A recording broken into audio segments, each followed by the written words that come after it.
Let's go to Dr. Hunt and Harvey to learn more on arthritis in animals. Welcome to this week's segment of Vet Visits with Dr. Hunt.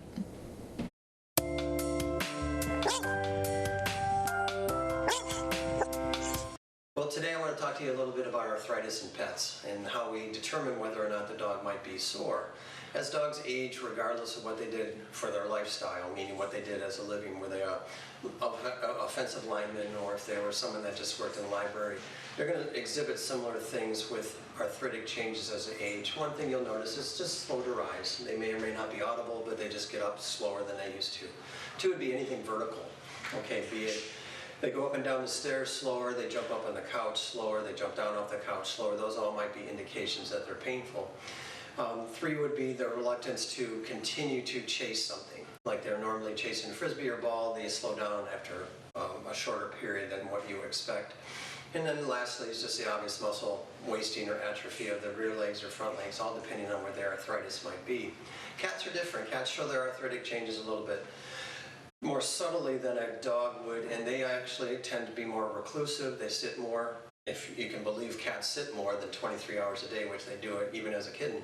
But they tend to be more hidden away. They tend to pray a lot, meaning that they kind of lay down on the floor and assume a certain position that indicates that they're painful. It's called a praying position. Reluctant to jump up and down off the couch or the counter like they used to. Just rickety walking type things.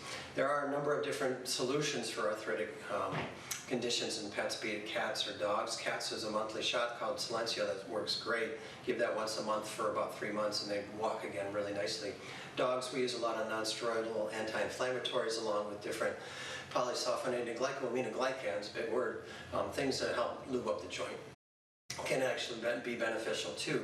And don't be surprised that arthritis might start at a younger age than what you expect. If you have a Yorkie, it doesn't necessarily have to be 15 years of age when they start to become arthritic. It might be 8 or 9, or a Labrador for that matter, it might be 6 years of age. Again, arthritis is the body recognizing an instability, so they start to try to bridge it with calcium, which leads to bone spurs, which leads to arthritic change.